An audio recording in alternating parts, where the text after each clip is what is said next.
As we begin our journey tonight, let us drift back more than 4,000 years to a time when the earliest civilizations of humankind rose from the fertile lands between two rivers. This region, Mesopotamia, lies between the Tigris and Euphrates, and in its valleys and plains, some of the world's first cities, governments, and literatures took shape. To enter this world is to walk among the origins of so much that later cultures would inherit: writing, monumental architecture, laws, myths, and kingship. It is also to encounter one of the earliest great stories ever written, the Epic of Gilgamesh. The Epic of Gilgamesh is more than a tale of a hero. It is a window into the beliefs, hopes, and anxieties of the people who lived in Mesopotamia. It is a narrative inscribed on clay tablets in cuneiform, one of the first writing systems, and passed down across centuries by scribes. Within its lines, we find themes that feel astonishingly familiar: friendship, loss, the search for meaning, and the desire to overcome death. In Gilgamesh's story, we hear echoes of questions that still stir human minds. What does it mean to live a good life? How do we cope with the reality of mortality? What legacy do we leave behind? But to appreciate the full richness of Gilgamesh's epic, we must set it within its cultural and historical context. Mesopotamia itself, often called the Cradle of civilization, was a patchwork of city-states and kingdoms that rose and fell over millennia. Its people built temples called ziggurats that reached toward the heavens, irrigated fields with the waters of the rivers, traded goods along caravan routes, and worshipped a pantheon of gods who represented natural and cosmic forces. Their achievements in mathematics, astronomy, and law laid foundations that later cultures across the Mediterranean and Near East would develop. To rest in the story of Gilgamesh, then, is not merely to hear a legend, but to enter the world of Sumer, Akkad, Babylon, and Assyria. Gilgamesh himself was remembered as a king of Uruk, one of Mesopotamia's earliest and most celebrated cities. Archaeological evidence suggests that Uruk flourished around 3000 BCE, with massive walls, bustling markets, and grand temples. Within this environment, the memory of a powerful ruler gradually became enshrined in myth. The historical Gilgamesh may have lived, but the epic elevates him into a semi-divine hero, 2/3 god and 1/3 man. This blend of human and divine qualities captures the Mesopotamian understanding of kingship. Rulers were mortal, yet they bore a sacred duty to uphold order, justice, and prosperity under the watchful eyes of the gods. As we follow the tale, Gilgamesh embarks on great adventures. He first confronts Enkidu, a wild man created by the gods to challenge his arrogance, and in the struggle that follows, the two become inseparable companions. Together, they undertake dangerous quests. They defeat Humbaba, the guardian of the cedar forest, and slay the bull of heaven sent by the goddess Ishtar. Yet their triumphs come at a cost. The gods decree Enkidu's death, and Gilgamesh is plunged into grief. His sorrow becomes the driving force of the epic as he wanders in search of a way to escape death. He meets Utnapishtim, the survivor of a great flood, who tells him the story of humanity's fragility and the futility of resisting mortality. In the end, Gilgamesh returns to Uruk, recognizing that immortality is not for humans, but that one's works, cities, and stories endure. Listening to this epic by the glow of memory is like lying under ancient Mesopotamian skies, where stars glimmered over mud brick cities, and the slow rivers carried barges laden with grain and reeds. The narrative offers not only heroic deeds, but also reflective pauses, moments where Gilgamesh questions, where Enkidu dreams, where the gods deliberate.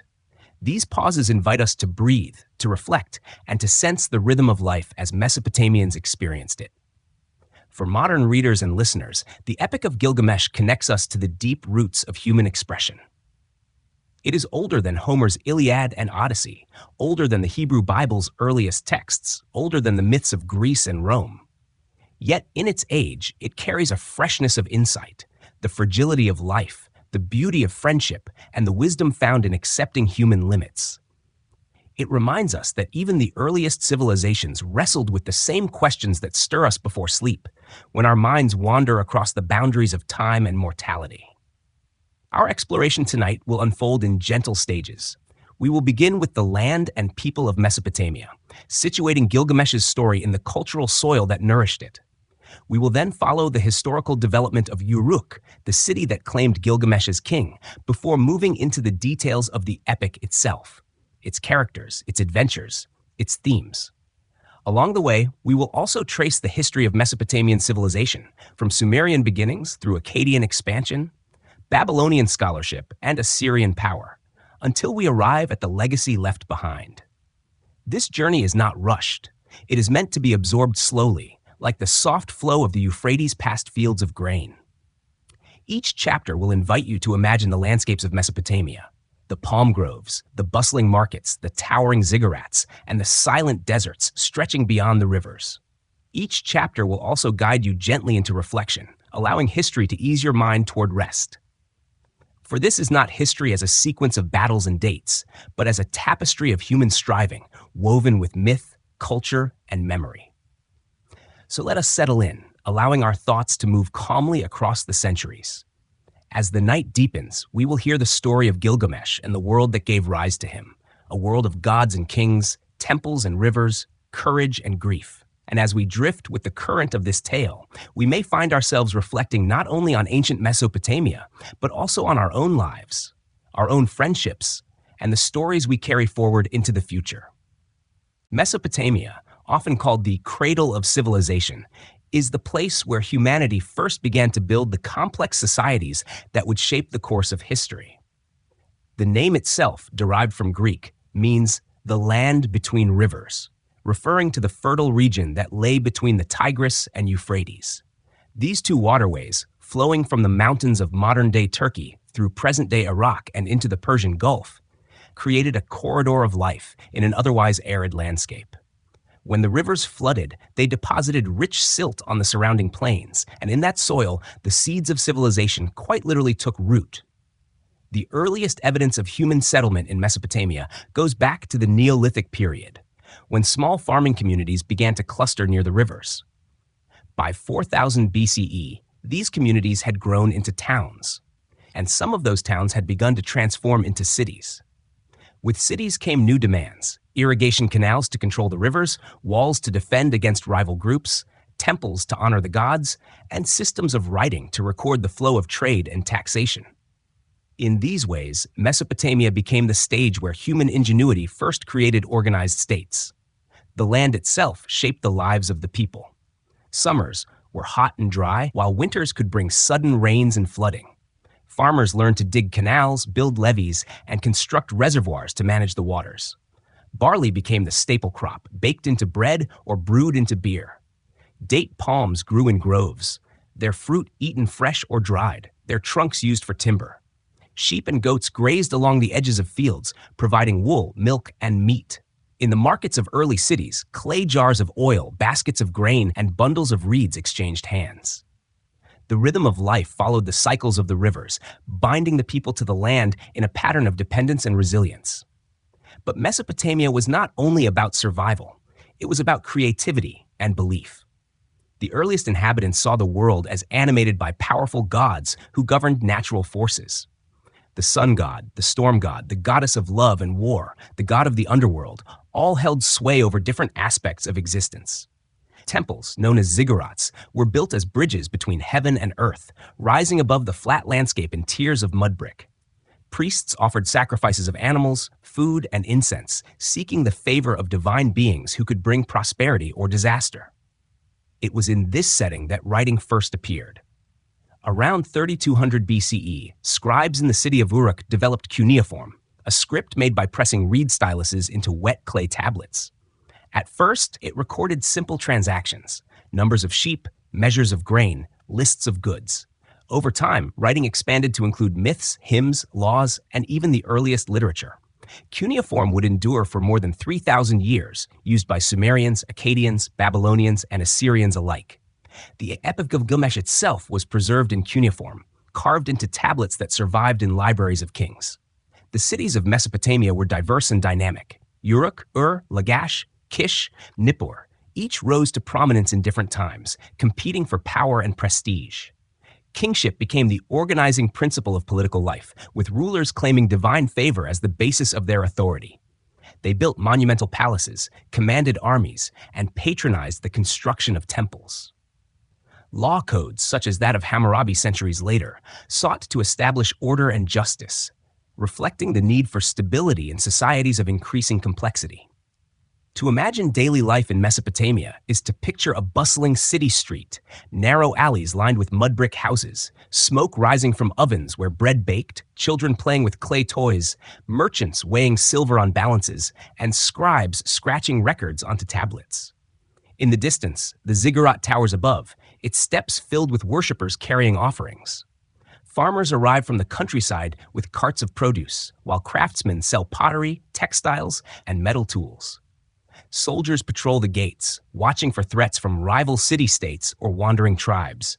The hum of voices, the bleating of animals, the ringing of bronze, all combine into the living soundscape of an early city. Yet Mesopotamian life was not without conflict. The rivers that nourished crops could also destroy them with unpredictable floods. City-states often clashed over water rights and territory. Invading peoples from surrounding mountains and deserts swept in at intervals, toppling dynasties and imposing new rulers. Still, the cultural framework remained resilient. Each wave of conquest, whether Sumerian, Akkadian, Babylonian, or Assyrian, added layers to the civilization, preserving and reshaping what had come before. It was out of this environment that myths emerged to explain the mysteries of existence. The Mesopotamians told stories of creation, of gods who wrestled for power, of floods that wiped out humanity, and of heroes who sought glory and immortality. These myths were not simply entertainment. They were woven into rituals, festivals, and the very fabric of community life. In them, we see the outlines of the questions that would later be the Epic of Gilgamesh. What is the role of a king? How should humans live under the gaze of the gods? Can death be overcome, or must it be accepted? The story of Mesopotamia, then, is the story of beginnings. It is where the first chapters of human civilization were written, literally etched into clay tablets that endure in museums today. It is where humans learned to harness the power of rivers, to build cities, to establish laws, and to imagine narratives that carried meaning across generations. To lie down and listen to this story is to rest upon the very foundations of recorded history. As we pause here, let the image of Mesopotamia settle into the mind. Twin rivers winding across a wide plain, their waters glistening under the sun, fields of barley swaying in the breeze, ziggurats rising like mountains of mud brick against a flat horizon, and within the walls of Uruk, a people beginning to tell the stories that would echo for millennia. Among them, the tale of a king named Gilgamesh would soon take shape, a story that has reached across the centuries to meet us tonight. Uruk, the city most closely associated with Gilgamesh, stands as one of the earliest great centers of human civilization. To imagine Uruk in its prime is to step into a place where humanity first experienced the scale and complexity of urban life, a place that inspired both awe and legend. Archaeologists today identify Uruk as located in southern Mesopotamia, within what is now Iraq, and its ruins reveal an urban footprint that once covered several square miles. By around 3000 BCE, Uruk may have housed tens of thousands of inhabitants, making it one of the largest cities in the world at the time. The city was encircled by immense walls, said by later tradition to stretch for more than 6 miles. In the Epic of Gilgamesh, these walls are described with reverence, a symbol of the enduring strength of human hands and ingenuity. Built of sun-dried mud bricks, reinforced with baked bricks at crucial points, they would have glowed a dusty gold in the light of dawn and dusk. Their scale made Uruk a marvel, not only to its own inhabitants, but to neighboring peoples, who saw in them a demonstration of power and permanence. For Gilgamesh, both as king and as myth, the walls of Uruk were his legacy, what endured even when mortality could not be escaped. Inside these walls, the city was alive with activity. At its center rose monumental temple complexes dedicated to the gods, especially Inanna, the goddess of love, fertility, and war, later known to Akkadians as Ishtar. The Great Eanna Precinct, with its series of temples and shrines, served not only as a religious heart, but also as an economic and political hub. Temples in Mesopotamia were not solely places of worship. They were also centers of storage, administration, and trade. Grain, wool, oil, and other goods were collected, redistributed, and exchanged through temple complexes, making them essential to the functioning of urban society. Priests oversaw rituals, but they also managed accounts, maintained labor forces, and acted as intermediaries between gods and people. The layout of Uruk reflected this blending of the sacred and the civic. Wide processional streets led to temple courtyards where festivals unfolded. Markets clustered near these centers, with stalls and open spaces where merchants sold pottery, tools, and textiles. At dawn, the city would stir with farmers bringing in carts of barley, traders unloading goods from distant lands, and craftsmen opening their workshops. The soundscape was one of clattering bronze, braying donkeys, and voices calling out prices. Above it all, the ziggurat rose, its terraced levels designed as a bridge between earth and sky, a constant reminder of divine presence. Uruk was also a center of writing and record-keeping. It is here that many of the earliest cuneiform tablets have been found, dating from the late 4th millennium BCE. These tablets record inventories of goods, contracts, and temple transactions, but they also eventually became vehicles for myth and literature. The connection between Uruk and the birth of writing gives the city a special place in the history of knowledge. In a sense, Uruk was where humanity began to preserve memory in a form that could survive across generations. Without this innovation, the Epic of Gilgamesh itself could never have been transmitted to us. Life for the ordinary inhabitants of Uruk was shaped by both the grandeur of the city and the demands of daily subsistence. Families lived in modest mud brick houses clustered along narrow alleys. The hearth was the center of the home, where meals of bread, dates, and legumes were prepared. Beer, thick and nourishing, was consumed daily. Children played with clay models of animals in carts, their laughter echoing in courtyards. Women managed households, wove textiles, and participated in religious festivals. Men labored in fields, workshops, or temple service. Slaves, often prisoners of war, formed another part of the social fabric, performing heavy tasks. Yet Uruk was not only about toil, it was about ceremony and communal life. Festivals honoring Inanna or other gods brought the city together in processions filled with music, dancing, and offerings. Priests recited hymns, and statues of the gods were paraded through the streets. Such festivals reinforced both civic identity and religious devotion, reminding the people of their place in a cosmic order overseen by divine beings. For the king, participation in these rituals was crucial, for it demonstrated his role as mediator between gods and humans. This brings us back to Gilgamesh, the king of Uruk, who, according to the Sumerian king list, ruled sometime during the early dynastic period. Whether he was a historical figure, a composite of multiple rulers, or a purely mythological creation remains debated. Yet the city of Uruk itself serves as the anchor of his legend. Its walls, its temples, its people, all become characters in his story. When the epic describes the strength of Uruk or the pride of its citizens, it reflects the lived reality of a city at the heart of Mesopotamian culture. To walk through Uruk in imagination is to sense both intimacy and immensity. In the marketplace, one hears the chatter of trade. In the temple courtyards, one smells the smoke of offerings. In the workshops, one sees craftsmen shaping clay into jars or inscribing tablets with careful strokes of the stylus. And above it all, on the high terrace of the ziggurat, priests raise prayers to the goddess Inanna, seeking her blessing on harvests and on battles. This layered life, the mundane and the sacred interwoven, gave Uruk its identity. The city's prominence also influenced neighboring regions. Traders carried goods and stories from Uruk to other Mesopotamian cities, spreading its culture and innovations. The imagery of its gods, the style of its temples, and the form of its writing became models that others adopted and adapted. Uruk thus became not only a city, but a beacon of cultural influence, radiating outward across the Fertile Crescent.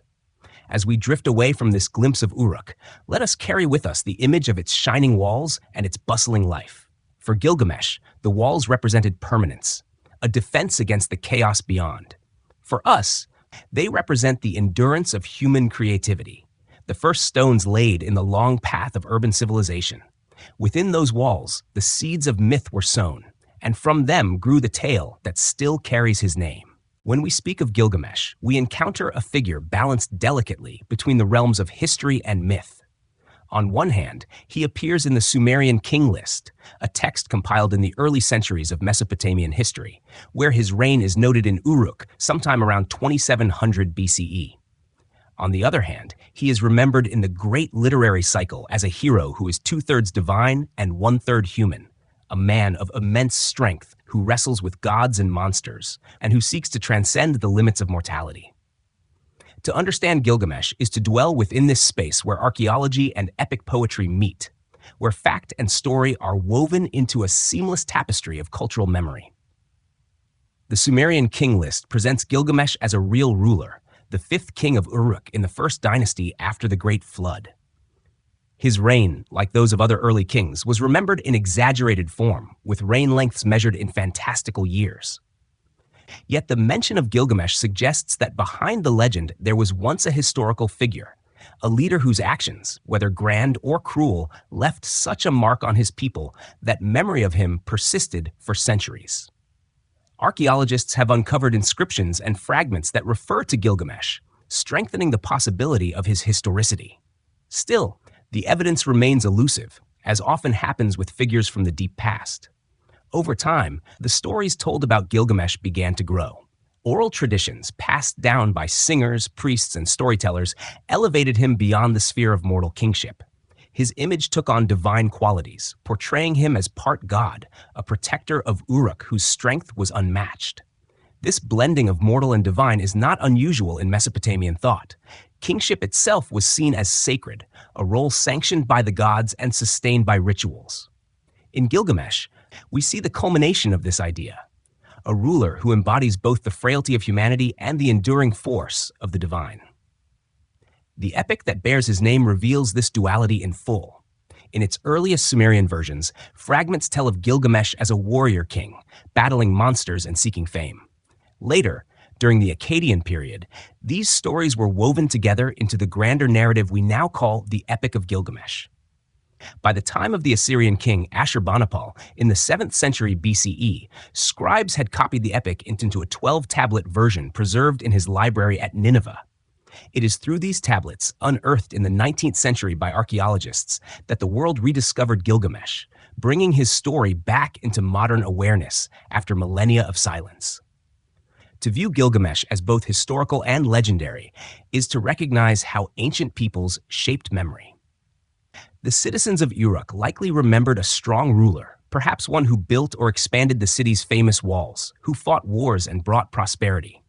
But memory is not static. Over generations, his deeds were retold in ways that emphasized themes important to society: bravery, justice, struggle with the gods, and the quest for immortality. In this way, Gilgamesh became more than a man. He became a symbol of kingship itself, a lens through which Mesopotamians could reflect upon the nature of power and the inevitability of human limits. It is also telling that Gilgamesh is depicted as deeply flawed. In the epic, he begins as a tyrant who oppresses his people, demanding too much from them and abusing his authority. His arrogance becomes the spark that drives the gods to create Enkidu, a wild man, as a counterbalance. This portrayal reveals an important cultural point. Even kings, invested with divine favor, could overstep boundaries. The story serves as a reminder that rulers were accountable not only to their people, but also to the gods. In Gilgamesh's failings, Mesopotamians saw the dangers of unchecked power. In his eventual growth, they saw the potential for wisdom through struggle. The tension between Gilgamesh's humanity and his divinity also underscores the central theme of mortality. Despite his semi-divine nature, he cannot escape death. His grief over Enkidu and his desperate search for eternal life show him confronting the most universal of human anxieties. It is this theme that makes the epic so timeless, transcending its Mesopotamian origins to speak to later cultures and to us today. Gilgamesh is a king, but he is also every human who has looked at the stars and wondered about the limits of life. Archaeology provides glimpses that enrich our understanding of the historical Gilgamesh. Excavations at Uruk have revealed massive walls and temple complexes that fit the descriptions found in the epic. Cylinder seals, small carved objects used to imprint images on clay, depict scenes that may reflect early versions of Gilgamesh myths, figures wrestling lions or holding weapons against monstrous foes. While we cannot say with certainty which artifacts connect directly to a historical Gilgamesh, they illustrate the cultural environment in which his legend took form. Uruk was a place where rulers, gods, and myth blended into a shared fabric of meaning. In considering Gilgamesh's dual nature, it is also important to think about how stories preserve values. The Mesopotamians did not seek history as we understand it today. They sought wisdom through narrative. In shaping Gilgamesh into both man and myth, they were less concerned with factual accuracy and more concerned with expressing truths about power, friendship, loss, and destiny. His story becomes a mirror held up to humanity, reflecting both greatness and vulnerability. As we let this section rest, imagine Gilgamesh not simply as a figure on a throne, but as a presence at once human and larger than life. Picture him walking along the walls of Uruk, his gaze turned toward the horizon, knowing that his strength could protect his city, but not shield him from the passage of time. In that moment, he is both a king remembered by his people and a character who belongs to the realm of epic poetry. And in this duality lies his enduring power, the ability to bridge the distance between past and present, myth and memory, the mortal and the divine. The story of Gilgamesh shifts when the gods decide to intervene in his unchecked behavior. At the beginning of the epic, Gilgamesh is portrayed as an oppressive ruler, one who exhausts his people through forced labor and asserts his power with little regard for their suffering. His unmatched strength and divine favor, though impressive, have made him arrogant. The people of Uruk, weary of his tyranny, cry out to the gods for relief. Their prayers are heard, and the gods devise a plan. They will create a rival, one who can challenge Gilgamesh's might and temper his pride. This rival is Enkidu, a being fashioned by the goddess Aruru from clay. Enkidu is wild at first, a creature of the steppe who lives among animals. He runs with gazelles, eats grass, and drinks at watering holes alongside beasts. His hair is unkempt, his body strong and untamed. To the shepherds and hunters who encounter him, he appears both human and more than human, a being caught between worlds. The decision to create Enkidu reflects the Mesopotamian belief that balance must be restored when power becomes destructive. In this case, the balance comes not from divine punishment, but from companionship and rivalry. The story of Enkidu's transition from wilderness to civilization begins when a hunter, troubled by his inability to catch game due to Enkidu's interference, seeks advice. He is told to send a temple woman, often identified as Shamhat, to lure Enkidu with human company. Shamhat meets Enkidu at the watering place, and through her presence and embrace, he begins to change. He loses his connection to the wild animals, who now flee from him, and he acquires knowledge of bread, beer, and human speech. This transformation is not presented as a fall, but as an initiation. Enkidu steps into the human world, gaining wisdom and awareness in exchange for his untamed freedom. In this moment, the story reflects a deeper cultural theme, the passage from nature to civilization, from instinct to culture, a journey that Mesopotamians valued as the essence of human identity. When Enkidu hears of Gilgamesh's tyranny in Uruk, his anger stirs. He decides to challenge the king directly, confronting him in the city. The meeting of Gilgamesh and Enkidu is one of the most dramatic moments in the epic. Two men of extraordinary strength clash in the streets, their combat shaking the city walls. Dust rises as they grapple, and the people watch in awe. For a time, it seems as though their struggle will end in destruction. But then, just as suddenly, it transforms into respect. Neither can overpower the other, and in that equality they find recognition. The fight ends not in enmity, but in friendship, a bond so profound that it changes the course of both their lives. This bond between Gilgamesh and Enkidu is at the heart of the epic. It is a friendship born not of similarity, but of complementarity. Gilgamesh, the king, proud and restless, finds in Enkidu a partner who understands strength but also embodies humility. Enkidu, once wild, finds in Gilgamesh a companion who gives purpose to his newfound humanity. Together, they balance one another, tempering extremes and encouraging growth. In this relationship, Mesopotamians expressed their awareness of the necessity of human bonds, of the way companionship gives meaning to life and curbs destructive impulses. The epic lingers on their friendship, showing them in conversation, in planning, in celebration. They share dreams, interpret omens, and set out together on adventures. Their companionship is not presented as incidental, but as transformative. Gilgamesh, once cruel and arrogant, softens through Enkidu's presence. Enkidu, once untamed and wandering, gains purpose through Gilgamesh's leadership. The story suggests that human greatness does not lie in solitary achievement, but in partnership, in the ties that bind people together. The themes of civilization and friendship also echo broader Mesopotamian values. The transformation of Enkidu through Shamhat illustrates the importance of social and cultural initiation, how rituals, food, and relationships shape human identity. The bond between Gilgamesh and Enkidu illustrates the value placed on loyalty and mutual support. In the unpredictability of Mesopotamian life, with floods, wars, and shifting dynasties, the idea of companionship as a source of stability would have resonated deeply. Enkidu's friendship also provides Gilgamesh with something he did not know he needed, the ability to share his burdens. As king, Gilgamesh stood apart, distant from the people he ruled. In Enkidu, he finds someone who sees him as an equal, who can wrestle with him, laugh with him, and face dangers at his side.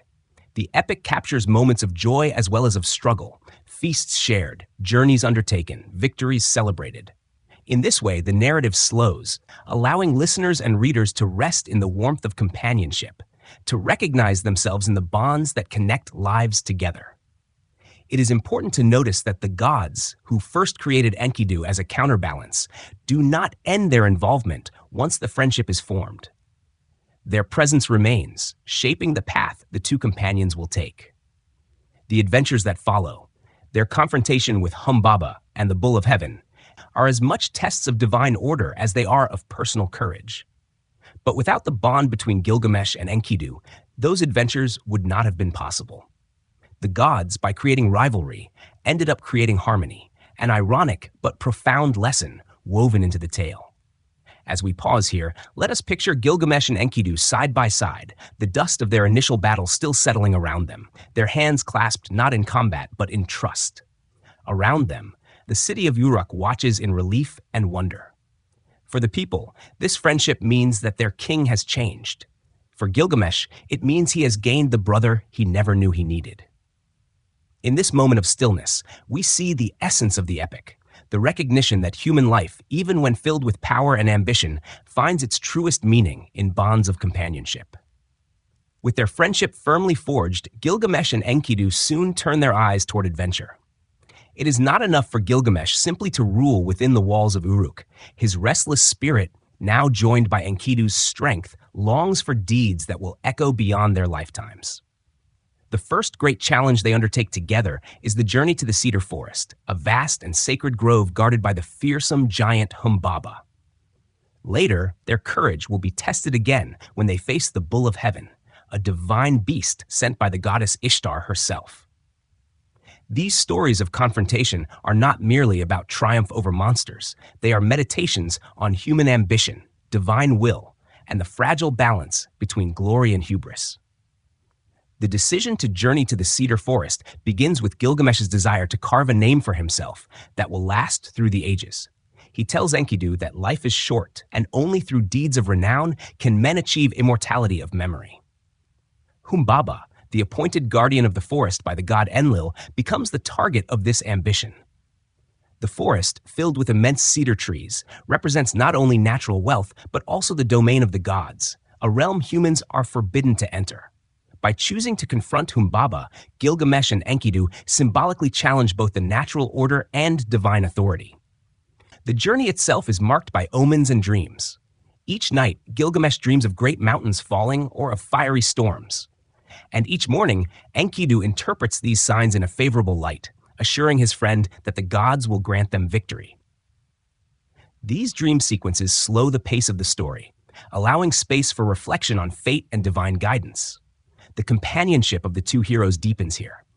Gilgamesh relies on Enkidu's wisdom, while Enkidu lends courage to Gilgamesh's boldness. Their friendship is tested, but it also becomes their strength. When at last they reach the cedar forest, the narrative lingers on the majesty of the trees, soaring trunks, resinous scent, branches that touch the sky. This imagery would have resonated deeply with the Mesopotamians, who lived in a land largely lacking in tall forests. Cedars, imported from Lebanon and surrounding regions, were rare and precious, used for construction of temples and palaces. The forest, then, is both a place of wonder and a symbol of the wealth and power humans might seize from the natural world. The battle with Humbaba is fierce. Descriptions of the giant depict him with a terrifying face, radiating supernatural strength and menace. His very presence inspires fear, a reminder that some realms belong to forces beyond human control. Yet with the aid of the sun god Shamash, who sends winds to hinder Humbaba, Gilgamesh and Enkidu prevail. They strike down the guardian and fell the great cedars, claiming victory and glory. Still, the text hints at unease. Humbaba pleads for mercy, and in killing him, the heroes may have overstepped the boundaries set by the gods. Their triumph is shadowed by guilt, foreshadowing the tragedies to come. Their next trial comes not from the wild, but from the heavens. The goddess Ishtar, moved by desire for Gilgamesh, offers him her hand. She promises him wealth and power, comparing herself to the gifts of nature and the blessings of divine favor. Yet Gilgamesh rejects her proposal, listing the fates of her former lovers, men transformed, cast down, or destroyed. His refusal is scornful, even mocking, and Ishtar, enraged, ascends to the heavens to demand vengeance. She persuades her father, Anu, to release the Bull of Heaven, a cosmic beast whose snorts crack open the earth and whose rampage brings famine. When the bull descends upon Uruk, the people are thrown into terror. Fields wither, wells collapse, and hundreds are slain. Gilgamesh and Enkidu, however, rise to meet the challenge. Together, they confront the divine creature, seizing it by the horns and plunging their weapons into its massive body. The earth shakes with the struggle, but in the end, the bull lies dead. Once again, the heroes win renown, their names echoing through the streets of Uruk as liberators from divine wrath. Yet the consequences of their actions grow heavier. By killing Humbaba and the Bull of Heaven, Gilgamesh and Enkidu have shown bravery, but also arrogance. They have violated sacred boundaries, and the gods cannot overlook such defiance. The Council of Deities convenes, and judgment is passed. One of the two must die as punishment. The friendship that has brought such strength will soon be broken, and the shadow of mortality falls across their story. These episodes, when viewed together, carry profound meaning. On the surface, they are heroic tales of battles against monsters, but beneath them lies a meditation on the limits of human ambition. Gilgamesh and Enkidu seek to transcend the ordinary, to seize eternal fame. In doing so, they achieve greatness, but also set in motion forces beyond their control. The Mesopotamian audience would have recognized the pattern. Human beings, though capable of great deeds, remain subject to the gods' will. To defy divine order, even in pursuit of glory, is to invite tragedy. At the same time, these adventures also highlight the intensity of the bond between Gilgamesh and Enkidu. Their victories are shared, their courage doubled by companionship. In the forests, in the face of divine beasts, they stand side by side. The joy of partnership is set against the inevitability of loss, a theme that will only deepen as the epic unfolds. As we pause at the end of this chapter, let us picture the cedar trees swaying in the wind, their trunks freshly felled, and the Bull of Heaven lying silent on the earth. The dust of battle still hangs in the air, and Gilgamesh and Enkidu, triumphant yet unaware of what is to come, stand side by side in the twilight. The city of Uruk may rejoice, but the gods are watching, and their judgment is already upon the horizon. The triumphs of Gilgamesh and Enkidu soon give way to sorrow. For while they had defeated Humbaba and slain the Bull of Heaven, the gods had grown restless with their defiance. The Council of Deities, presided over by Anu and Enlil, decrees that one of the two heroes must die. It is not Gilgamesh, the semi-divine king, but Enkidu, the once wild man, now beloved companion, who is chosen. This decision marks the great turning point of the epic, for it transforms Gilgamesh's story from one of glory and ambition to one of grief and searching. The beginning of Enkidu's decline is marked by ominous dreams. He dreams of a great assembly of gods, where his fate is sealed. In another vision, he is seized by a dark figure and dragged down to the underworld, where kings and commoners alike dwell in dust and silence. These dreams weigh upon him, and when he wakes, he knows that his death is near. The once vigorous hunter, the companion of Gilgamesh in battle, now weakens, confined to a bed as sickness overtakes him. The descriptions of Enkidu's suffering in the epic are vivid and haunting. He curses the trapper who first spotted him in the wild, lamenting the chain of events that led him from freedom to death. He curses Shamhat, the temple woman who drew him into civilization.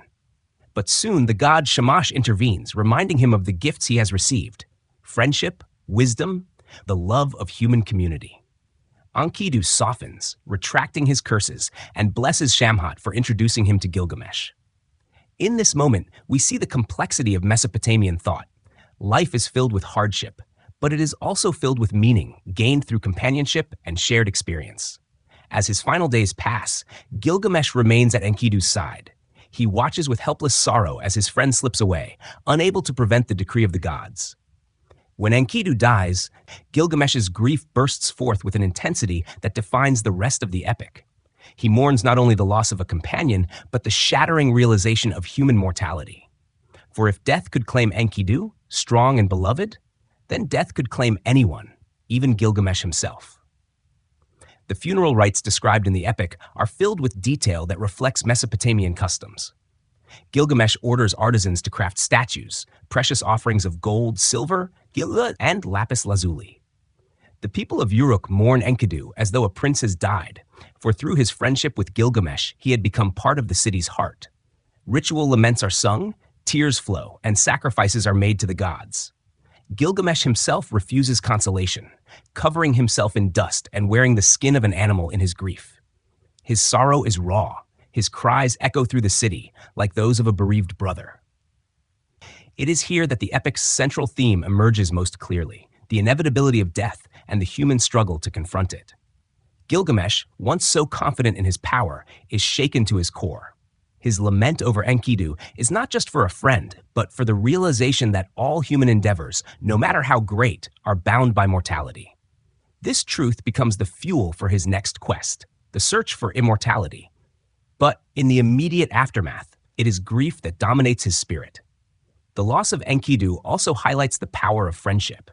For Gilgamesh, Enkidu was more than an equal in strength. He was a mirror, a companion who humanized him, who taught him the value of loyalty and balance. In losing him, Gilgamesh loses part of himself. The depth of his sorrow reflects the depth of their bond. Mesopotamian audiences hearing this story would have recognized the universality of loss, the way grief reshapes life. The epic becomes not only a tale of kings, but a meditation on what it means to love and lose. In the cultural context of Mesopotamia, death was understood as the ultimate leveling force. In the underworld, all souls, regardless of rank, lived in darkness and dust. Kings and commoners alike shared the same fate. Unlike later traditions that offered visions of paradise or eternal reward, the Mesopotamian afterlife was bleak, emphasizing the fragility of life and the importance of what one achieved while alive. In Enkidu's passing, we see this worldview reflected: the gods decree, and even the strongest cannot resist. For Gilgamesh, however, this realization does not end with resignation. Instead, it ignites in him a restless determination. If death cannot be avoided, perhaps it can be delayed, or perhaps there is some secret path to eternal life. This is the thought that drives him from the comforts of Uruk into the wilderness, seeking answers from those who dwell beyond ordinary human reach. But before that quest begins, the epic lingers on the weight of mourning. Gilgamesh wanders in despair, his voice filled with lamentation. He speaks to the body of Enkidu as though he might still answer. He declares that his friend's name will live on in the annals of Uruk, in the carved walls, and in the songs of scribes. Yet no act of memory can ease the sharpness of the wound. Gilgamesh must leave behind the body of his companion, but he cannot leave behind the fear that now grips his heart, the fear of his own mortality. As we rest here, let us imagine Gilgamesh sitting in silence beside the still form of Enkidu, the light of oil lamps flickering across the chamber. Outside, the people of Uruk mourn, but inside, the king is alone with grief. The dust of the earth clings to his skin, and his eyes are red with sorrow. The world feels fragile, the walls of Uruk less eternal than before. In this moment, we are reminded that the greatest epics are not only about battles and conquests, but also about the quiet weight of loss, the kind of sorrow that makes even kings tremble. With Enkidu gone, Gilgamesh's life takes a new and desperate turn. His grief is profound, but beneath it lies a deeper terror, the realization that he too must one day die. The strength of his arms, the glory of his kingship, even the towering walls of Uruk cannot shield him from mortality. For the first time, Gilgamesh truly confronts the question that haunts every human being. What becomes of us when life ends? This question drives him into the wilderness, far from his city and his throne, in search of a secret that might free him from the fate of all mortals. His journey begins with restless wandering. Clad in animal skins, his hair disheveled, his body marked by hardship, Gilgamesh is no longer the proud king of Uruk, but a seeker, a man undone by sorrow and fear. He travels across deserts, through mountains, and into lands no ordinary man dares to tread. His goal is to find Utnapishtim, a figure said to have survived a great flood long ago and, by the gods' decree, granted immortality. If Gilgamesh can learn from Utnapishtim the secret of eternal life, perhaps he too can escape death. On his way, Gilgamesh encounters guardians and tests. At the edge of the world stands Mount Mashu, twin peaks that touch the heavens and guard the rising and setting of the sun.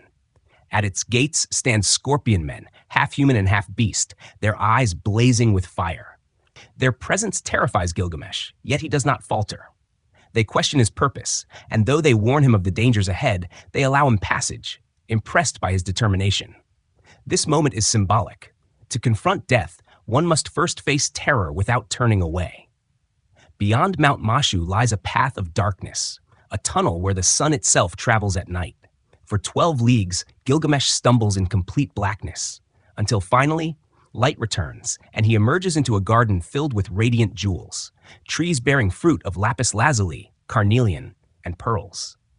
This vision of abundance, strange and beautiful, is like a dream of eternity, a reminder that beyond mortal struggle lies something otherworldly.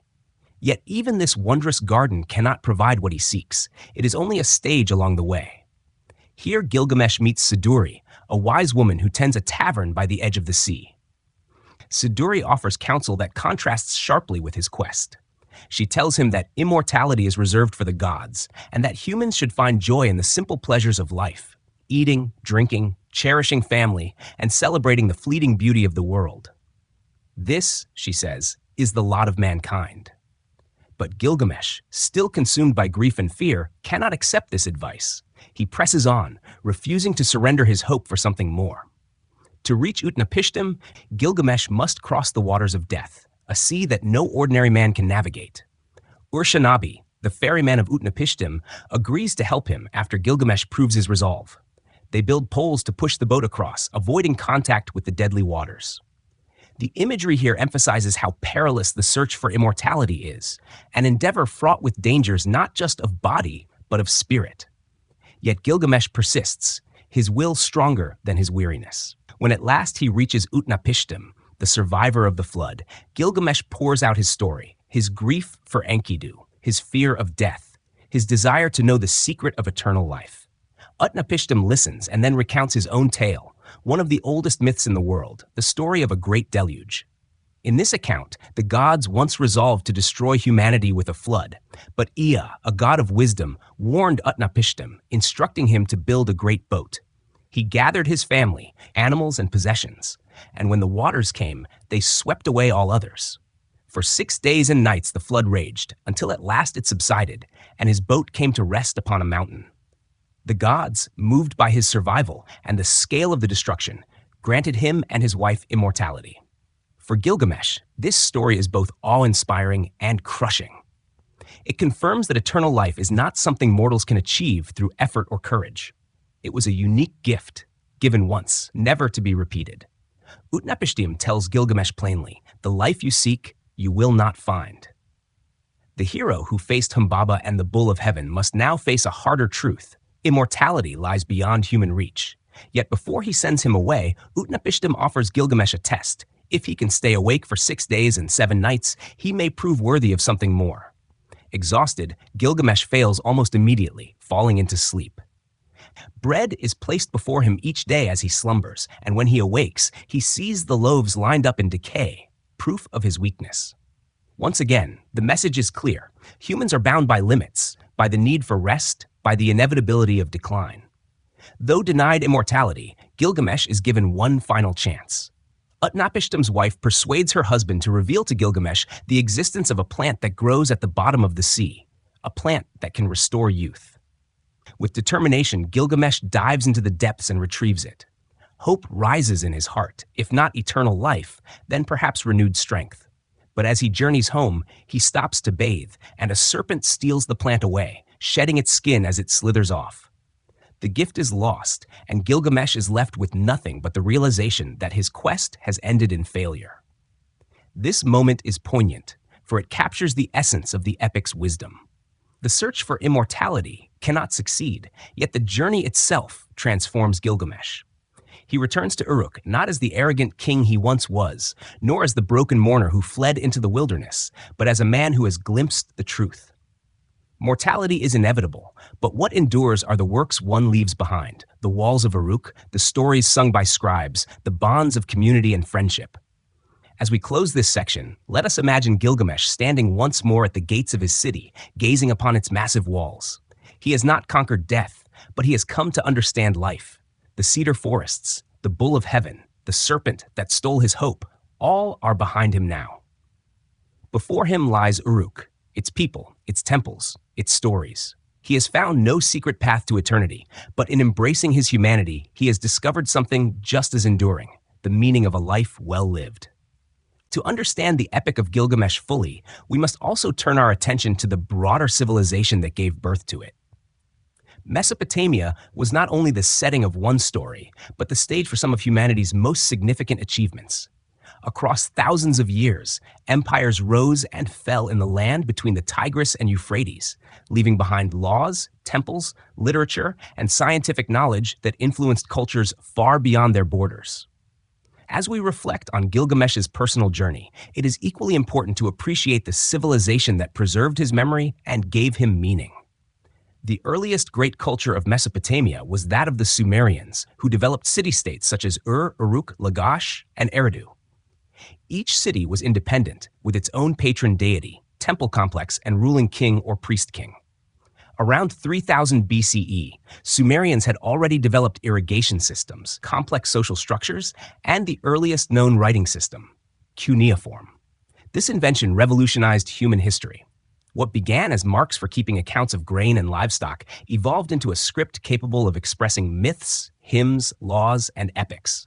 Through cuneiform, ideas could travel across centuries, and it is thanks to this innovation that Gilgamesh's story endured at all. As Sumerian city-states competed, they also collaborated, sharing trade networks that stretched into Anatolia, the Persian Gulf, and the Indus Valley. Goods such as timber, copper, and precious stones flowed into Mesopotamia, while grain, textiles, and crafted goods moved outward.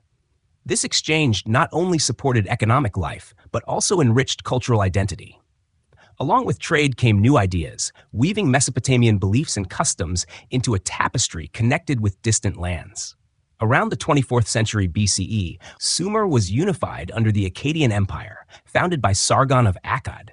The Akkadians adopted much from Sumerian culture, but spoke a Semitic language that would eventually replace Sumerian as the primary tongue. Under Sargon and his successors, the Akkadian Empire became the first to extend power over much of Mesopotamia, setting a precedent for centralized rule. The Epic of Gilgamesh was eventually translated and preserved in Akkadian, ensuring its survival in new forms as cultures shifted. Later, the Babylonians rose to prominence, with Hammurabi in the 18th century BCE, establishing one of history's most famous legal codes. The Code of Hammurabi was carved into stone steels for all to see, proclaiming laws that covered trade, property, marriage, and justice. It embodied the Mesopotamian concern with order, what they called me, the divine decrees that structured existence. Just as the gods set boundaries for humans, kings sought to establish boundaries for their societies. The legal traditions of Mesopotamia would echo into later civilizations, influencing systems of law throughout the ancient Near East. The Assyrians, centuries later, brought Mesopotamian civilization to new heights of power. Renowned for their military might, they also became preservers of knowledge. The Assyrian king Ashurbanipal in the 7th century BCE assembled a great library in Nineveh. It was in this library that scribes copied the 12-tablet version of the Epic of Gilgamesh. When the library's ruins were excavated in the 19th century, those clay tablets carried Gilgamesh's story across millennia to us. Without the scholarly impulse of Assyrian scribes, the epic might have vanished entirely. Mesopotamian religion also shaped the civilization's legacy. The pantheon of gods, Anu, Enlil, Enki, Ishtar, Shamash, Ninhursag, reflected the forces of nature and human life. Their myths told of creation, floods, and cosmic struggles, shaping how people understood their place in the world.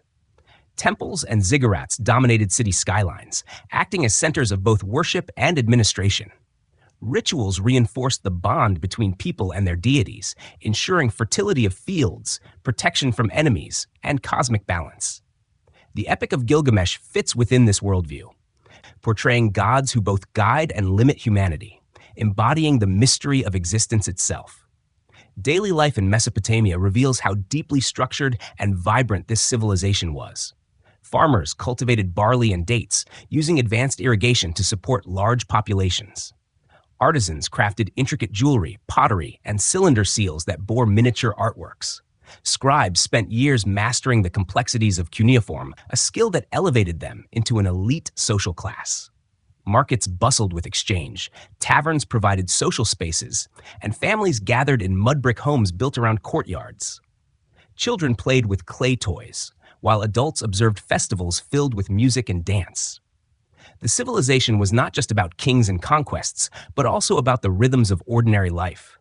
Mesopotamians also made extraordinary advances in science and knowledge. They divided the circle into 360 degrees, developed early forms of algebra, and mapped the movements of stars. Their astronomical records laid the foundation for later Greek and Islamic science. They observed lunar and solar cycles with precision, linking celestial events to divine will and agricultural planning. The very way we tell time, in 60 minutes to the hour and 60 seconds to the minute, traces back to Mesopotamian innovations. Perhaps most importantly, Mesopotamia bequeathed to the world the idea of legacy, of creating something that endures beyond one's lifespan. Gilgamesh's return to Uruk, reflecting on the city's walls, is a metaphor for this cultural value. Mortality could not be avoided, but works of art, literature, and architecture could carry a name across generations. The great ziggurats, the carved laws, the preserved myths, and the careful records in cuneiform all testify to this desire for permanence. As we let this chapter settle into thought, let us imagine Mesopotamia not as a distant abstraction, but as a living world. The sound of reeds swaying in the rivers, the glow of torchlight against temple walls, the hands of scribes pressing styluses into clay, the laughter of children in narrow streets. In this world, Gilgamesh's story was told and retold, carried by voices and tablets alike. It was part of a broader civilization that, though long gone, continues to shape our present. The Epic of Gilgamesh, though rooted in the ancient world of Mesopotamia, has never ceased to speak to humanity. Its rediscovery in the 19th century through the broken clay tablets of Ashurbanipal's library at Nineveh revealed to the modern world a story older than Homer, older than the Hebrew Bible, older than the myths of Greece and Rome. Suddenly, voices from 4 millennia ago were heard again, and they were speaking not only of gods and kings, but of the most human of struggles: friendship, grief, mortality, and meaning. To end our journey, let us reflect on the enduring power of this epic, its influence across cultures, and its quiet message that still stirs us as we drift into sleep. When European archaeologists uncovered the cuneiform tablets in the mid-1800s, the world was astonished. Among them was the story of a great flood, strikingly similar to the biblical tale of Noah. This discovery reshaped the study of ancient literature, showing that traditions once thought unique had deeper, older roots. Yet, it was not only the flood narrative that captivated scholars. The whole arc of Gilgamesh's story, his arrogance, his friendship with Enkidu, his grief, and his search for immortality, revealed a literary sophistication that challenged assumptions about early civilizations. Here was not just myth, but philosophy, not just legend, but psychology. Since then, the Epic of Gilgamesh has been translated into dozens of languages, taught in universities, retold in novels, poems, and plays. Writers from the modernist poet Rainer Maria Rilke to contemporary novelists have drawn inspiration from its themes. It has become part of world literature, a shared inheritance reminding us that the questions of life and death are older than any single culture. When Gilgamesh cries out in despair at Enkidu's death, we hear the first written articulation of grief. When he seeks Utnapishtim across the seas, we recognize the first recorded quest for meaning beyond mortality. What makes the epic endure is not its kings or monsters, but its humanity. Gilgamesh begins as a proud ruler, softened by the friendship of Enkidu. Together they achieve glory, but Enkidu's death brings the lesson that no glory can shield us from death. Gilgamesh's restless search for eternal life ends in failure. But in that failure, he discovers wisdom. It is through building, through community, through story, that one leaves a legacy. The walls of Uruk, which he shows to the reader at the end of the epic, become a metaphor for human creativity, the works that endure even when life does not. The epic's rediscovery also helped to reframe how we understand Mesopotamian culture. Too often, the story of civilization was told as beginning with Greece and Rome. But Gilgamesh reminded us that thousands of years earlier, in the plains between the Tigris and Euphrates, people were already wrestling with profound questions, creating art, law, and philosophy. To study Gilgamesh is to restore Mesopotamia to its rightful place as a foundational culture of humanity. For modern listeners, the Epic of Gilgamesh resonates on many levels. It speaks to those who grieve, offering the recognition that sorrow has been part of the human story from the beginning. It speaks to those who seek meaning, reminding us that the search itself, even when it fails, can bring wisdom. It speaks to those who build and create, showing that human works, cities, songs, stories are ways of pushing against the silence of time. The epic also raises questions that remain unresolved. What does it mean to live a good life if death is unavoidable? How should rulers balance power with compassion? How do humans relate to the natural world when the desire for greatness can lead to destruction? Gilgamesh and Enkidu slay Humbaba and fell the cedars, yet their act also breaks the balance of the divine order. These questions still echo in our world today as we wrestle with ambition, responsibility, and our relationship with the environment. There is also beauty in the epic's imperfections. The tablets are fragmentary, lines missing, gaps where words once stood. Yet in those silences, the imagination enters. The brokenness of the text mirrors the brokenness of life, the way memory fades, yet still carries enough to guide us. The survival of the epic, despite being buried in ruins for centuries, also carries a quiet lesson. Stories endure even when civilizations fall. In this way, Gilgamesh himself has achieved what he sought. His name has lasted through ages, not as an immortal body, but as an immortal story. As we close, let us imagine Gilgamesh one final time. He stands upon the walls of Uruk, gazing out over the city he has built. The sun sets behind the ziggurats, casting long shadows across the streets where merchants, children, priests, and farmers live their ordinary lives. The walls are strong, the temples proud, the city alive. Gilgamesh, though mortal, has left behind something greater than himself, a community, a story, a legacy. His voice echoes across time, not in defiance of death, but in acceptance of life. For us, lying in the quiet of night, this story offers both rest and reflection. It reminds us that the questions we ponder in silence, the fragility of life, the meaning of friendship, the hope for legacy, are ancient companions. To sleep with Gilgamesh's story in our minds is to join a chain of listeners stretching back 4,000 years, all wondering at the same mysteries. In this way, the epic is not only about Gilgamesh, but about us.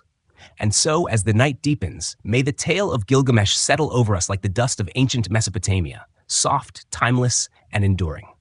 Let it remind us that though life is fleeting, the stories we tell, the friendships we hold, and the works we build can carry us into memory, across centuries, into the dreams of those yet to come.